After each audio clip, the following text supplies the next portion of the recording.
right, everybody, if you know you need to break ties with your partner, but you're having difficulty finding the courage to do it. Or if you're just concerned about how you'll move on, relationship expert and author of Break Up, Don't Break Down, Dr.D. Yvonne Young has practical information on how you can get through it all, restored, refreshed, revived, and renewed. Dr. Yvonne Young. You make it sound Good so to have you calming here. at the end of it. I hope so. When it's so traumatic during it, usually. Yeah. It's never easy. No. Well, it's kind of like giving birth, and not that I've done that, but I've got kids.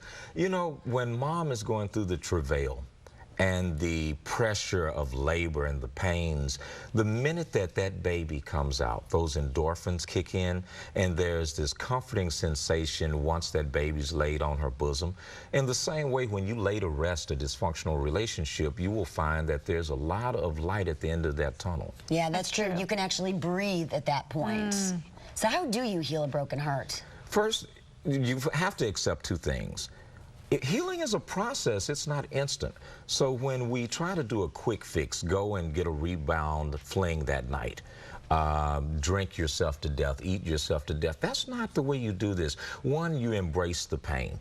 You embrace the fact that, you know what, I did love this relationship. All relationships come in your life for a season, a reason, or a lesson. So you're a step closer. Don't look at it as failure, look at it as progression.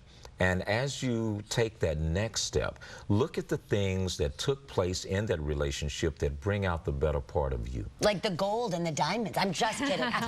How many times have you heard people say, I just wasted 4 years of my life with that person? And I think about it and I think, that wasn't a waste. Well, think of it like... You learned a lot probably during that 4 years. And you did. And to be really frank, think of it like a plant growing. One year it has to deal with drought. The next year it deals with pestilence. The next year it deals with just floods. But every year it brings something in it that helps it be more resilient as time goes on. And that's what happens when you go through relationships and breakups. These things are preparing you for something really wonderful. And how could you appreciate what is going to be your future if you didn't learn from your right now? But it's still so hard to say, okay, this is it. This is the day that I'm going to be done. I'm going to cut ties. Should you cut ties completely? Should you just do it that way? Each relationship is different. If you're dealing with two mature people and the relationship has run its course, because you are going to part either in death or life, but if you part in life, the relationship has run its course. It's okay to be friends, but some people can't handle that. Some people can't handle being around you, and it's tough. So what you do in that instance is you get a piece of paper. You write down and transfer from the emotional side of your brain to the logical side of your brain. That makes sense. And you write down, okay, this relationship wasn't good for, I hate to use this as an example, but let's say it was verbally or emotionally abusive. Let's say that you guys just had different value and moral codes and things like that. So at that point, you can look at this piece of paper and say, you know what, this just did not work for me, but it was a lesson. I'm glad for it, and now I can find someone that's more suitable. And how do you reestablish your identity after all this has happened? For married couples, that can be an issue. The first thing is realize that you're not conjoined twins. Start looking at the things that you have repressed, suppressed, or even denied about your abilities and your gifts. Take those things and start establishing a new you. Develop new hobbies, go back to school, go back to the gym, and as you do that, you're going to meet new people. Think of it in this way.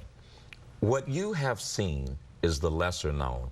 What is awaiting for you in life, that's the greater unknown, and that's where all the magic lies. So you get to rediscover yourself, too. Definitely, as well as meet some great people. Probably are a better partner for it, too, coming out the other side like that. Definitely that. How fast should you get back on that horse?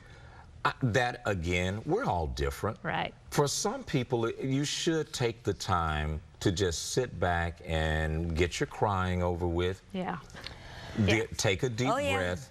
But for others, if that creates more depression, go talk to someone like me, a relationship expert, a behavioral therapist, or someone like that. Or buy that book. Okay, yeah, it will really help you. This book will really help you. Dr.D. Yvonne Young's book is Break Up, Don't Break Down. Thank you so much for being here. Hey, thanks. It was fun. All right, there's more Daytime right after the break, so please don't go anywhere.